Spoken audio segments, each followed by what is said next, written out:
Hi friends, அஸ்ஸலாமு அலைக்கும். Welcome to Raifa kitchen. நம்ம இன்றைக்கி ப்ரெட்டும் கஸ்டர்டு பவுடரும் வச்சு ஒரு சூப்பரான ஸ்வீட் ரெசிபி தாங்க பார்க்க போகிறோம். நமக்கு ஸ்வீட்டாக எதாவது சாப்பிடணும்னு தோணுச்சுன்னா வீட்டில் இருக்கிற பொருட்களை வச்சு இந்த மாதிரி சட்டுன்னு செஞ்சு பாருங்கள். ரொம்ப ரொம்ப டேஸ்ட்டாகவும் நல்ல ஸ்வீட்டாகவும் இருக்கும்.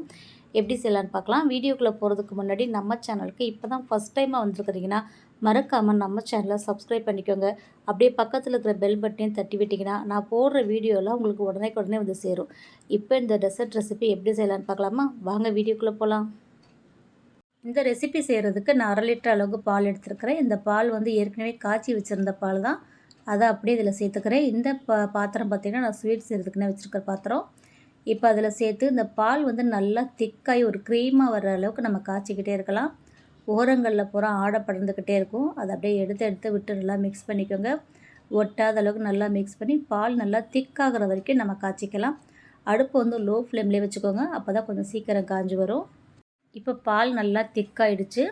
இந்த ரெசிபி வந்து நல்ல ஸ்வீட்டாக இருந்தால் தான் சாப்பிட்றதுக்கு நல்லாயிருக்கும். அதனால் நான் ஒரு 150 கிராம் அளவுக்கு சர்க்கரை சேர்த்துக்கிறேன். சர்க்கரை சேர்த்து மறுபடியும் நல்லா மிக்ஸ் பண்ணி விட்டுக்கோங்க. இப்போ ஒரு காய்ச்சின பால்லேயே கொஞ்சம் ஆற வச்சுருக்கேன். அதில் பார்த்திங்கன்னா 2 டீஸ்பூன் அளவுக்கு கஸ்டர்டு பவுடர் சேர்த்து நல்லா மிக்ஸ் பண்ணிக்கோங்க. கட்டி இல்லாமல் மிக்ஸ் பண்ணிவிட்டு இந்த பால் கூட சேர்த்துடலாம். இந்த கஸ்டர்டு பவுடர் சேர்த்தோடனே பால் இன்னும் நல்லா திக்காகும். அதனால் கொஞ்சம் கைவிடாமல் கிண்டிக்கிட்டே இருங்க. இந்த மாதிரி கொஞ்சம் அகலமான பாத்திரம் வச்சிங்கன்னா தான் நம்ம பால் பிடிக்காத அளவுக்கு நம்ம எடுத்து விட்டுட்டு நம்ம கிண்டுறதுக்கு நல்லாயிருக்கும். இப்போ பால் இன்னும் நல்லா திக்காகட்டும். இப்போ பால் நல்லா திக்காயிடுச்சு. இப்போ ஃப்ரெஷ் க்ரீம் கொஞ்சம் வச்சுருக்கேன் நான். அதனால் ஃப்ரெஷ் க்ரீம் சேர்த்துக்கிறேன். உங்கள்கிட்ட ஃப்ரெஷ் க்ரீம் இல்லாட்டினாலும் பரவாயில்ல, பால் கொஞ்சம் அதிகமாக சேர்த்துக்கோங்க. என்கிட்ட இந்த க்ரீம் இருக்குது. அதனால் ஒரு 100 கிராம் அளவுக்கு இந்த ஃப்ரெஷ் க்ரீம் சேர்த்துக்கிறேன். இதையும் சேர்த்துட்டிங்கன்னா அப்படியே நல்லா மிக்ஸ் பண்ணி விட்டுருங்க. இப்போ நல்லா திக்காயிடும் பால். நல்லா டேஸ்ட்டு நல்லாயிருக்கும். ஃப்ரெஷ் க்ரீமே இல்லைன்னா கண்டென்ஸ்ட் மில்க்கு எதுனாலும் சேர்த்துக்கோங்க. டேஸ்ட் கொடுக்கறதுக்கு நல்லாயிருக்கும். இப்போ இதை சேர்த்து நல்லா மிக்ஸ் பண்ணி விட்டுடலாம். இப்போ பாருங்கள் நல்லா திக்காக க்ரீமியாக இருக்கும் பார்க்குறதுக்கு. இப்போ இந்த டயத்தில் நீங்கள் நட்ஸ் ஏதாவது வச்சுருந்தீங்கன்னா கட் பண்ணி போட்டுக்கலாம். நான் நட்ஸ் வந்து இப்போ சேர்க்கலை, லாஸ்ட்டாக சேர்த்துக்க போகிறேன். இப்போ பால் நல்லா திக்காயிடுச்சு பாருங்கள். இந்த அளவுக்கு இருந்தால் போதும். இதை எடுத்து அப்படியே நம்ம ஆற வச்சிடலாம். கொஞ்சம் ஆறட்டும். இப்போ நம்ம ப்ரெட்டை பொரித்து எடுத்துக்கலாம். ஒரு சின்ன பீஸாக கட் பண்ணிங்கன்னா எண்ணெயில் போட்டு பொரித்து எடுக்கலாம். நான் எண்ணெயிலலாம் ஃபுல்லாக போட்டு முங்க விடலை. கொஞ்சமாக நெய் ஊற்றி அப்படியே பொரிச்சுக்கலான்ட்டு நெய் ஊற்றி தோசைக்கல்லையே தான் நான் டோஸ்ட் பண்ணுறேன். இதுவுமே பார்த்திங்கன்னா டேஸ்ட் நல்லாயிருக்கும். ரொம்ப கருகாத அளவுக்கு மிதமான சூட்டில் நம்ம அப்படியே சுட்டு எடுத்துடலாம். 2 பீஸாக போட்டு நான் நெய் ஊற்றி சுட்டு எடுத்துக்கிட்டேன். இப்போ பார்த்திங்கன்னா ஓரங்கள் பூரா நம்ம கட் பண்ணி எடுத்துடலாம். ஓரங்களை கட் பண்ணி எடுத்துகிட்டு உங்களுக்கு எந்த ஷேப் வேணுமோ அந்த ஷேப்பில் கட் பண்ணிக்கலாம். நான் அப்படியே குறுக்க கட் பண்ணி நீல வாக்கில் கட் பண்ணி எடுத்துக்க போகிறேன். ஒரு 4-5 ப்ரெட் எடுத்துருக்கேன். இது எல்லாத்தையும் இந்த மாதிரி கட் பண்ணி எடுத்து வச்சுக்கலாம். செட் பண்ணுறதுக்கு நான் ஒரு கிளாஸ் ட்ரே எடுத்துருக்கிறேன். உங்கள்கிட்ட அகலமாகவோ நீளமாகவோ எது இருக்குது எடுத்துக்கோங்க. இந்த மாதிரி பாத்திரத்தில் வைக்கும்போது பார்க்குறதுக்கு அழகாக இருக்கும். செட் பண்ணுறதுக்கும் நமக்கு ஈஸியாக இருக்கும். இப்போ இந்த கிளாஸ் ட்ரேயில் ஃபஸ்ட்டு ஒரு லேயரில் நம்ம காய்ச்சி வச்சுருக்கிற பாலை சேர்த்துக்கலாம். அந்த திக்கான க்ரீம் பாலை சேர்த்துட்டு அதுக்கு மேலே கட் பண்ணி வச்சுருக்கிற ப்ரெட்டை வந்து ஒரு லைன் அடுக்கி விட்டுருங்க.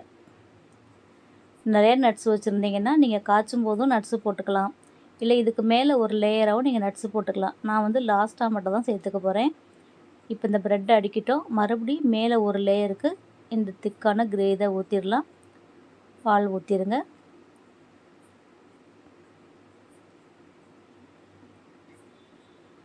இப்போ மேலே மறுபடியும் ஒரு லைன் ப்ரெட்டை வச்சுட்டு திரும்ப இருக்கிற க்ரீமை ஃபுல்லாக நம்ம மேலே ஊற்றிடலாம்.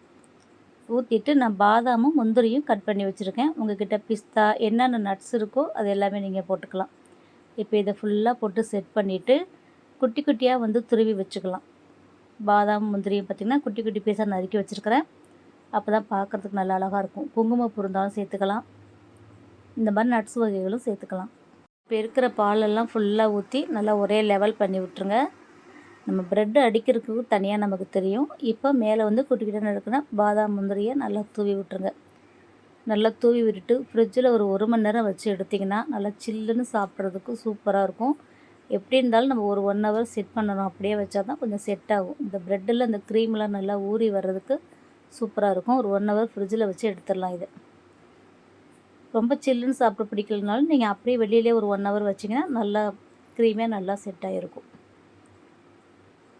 இந்த டெசர்ட் பார்த்திங்கன்னா நிறைய வெரைட்டியில் நம்ம செய்யலாம். நம்ம வீட்டில் இருக்கிற பொருட்களை வச்சு எப்படி சிம்பிளாக செய்கிறோம் தான் இன்றைக்கி நம்ம பார்த்துருக்குறோம். இந்த அடிக்கிற வெயிலுக்கு பார்த்திங்கன்னா மத்தியானம் லஞ்சுக்கு அப்புறம் இதை எடுத்துட்டோன்னா ரொம்ப ரொம்ப சூப்பராக இருக்கும். நல்லா சில்லுன்னு ஸ்வீட்டாக சாப்பிடும்போது ஒரு நல்லாயிருக்கும்.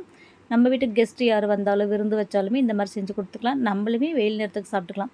நம்ம ரம்லான் வருது இல்லையா, இஃப்தாருக்குலாம் பார்த்திங்கன்னா இந்த மாதிரி வச்சுக்கிட்டிங்கன்னா சூப்பராக இருக்கும் சாப்பிட்றதுக்கு. நல்லா ஸ்வீட்டாகவும் சாப்பிட்ட மாதிரி இருக்கும், சில்லுன்னு சாப்பிட்ட மாதிரி இருக்கும். அவ்வளோதாங்க, ப்ரெட்டு வச்சு ஒரு சூப்பரான டெசர்ட் ரெசிபி எப்படி செய்கிறதுன்னு பார்த்துட்டோம். கண்டிப்பாக உங்களுக்கு பிடிச்சிருக்குன்னு நினைக்கிறேன். உங்களுக்கு பிடிச்சிருந்துச்சுன்னா நீங்களும் ட்ரை பண்ணி பாருங்கள். இந்த வீடியோ பிடிச்சிருந்தா நிறைய ஷேர் பண்ணுங்கள், லைக் பண்ணுங்கள். நம்ம சேனலை சப்ஸ்கிரைப் பண்ணாமல் பார்த்துட்டு இருந்தீங்கன்னா ப்ளீஸ் சப்ஸ்கிரைப் பண்ணி சப்போர்ட் பண்ணுங்கள். இன்ஷா அல்லாஹ் இன்னொரு வீடியோவில் பார்க்கலாம். Bye friends. அஸ்ஸலாமு அலைக்கும்.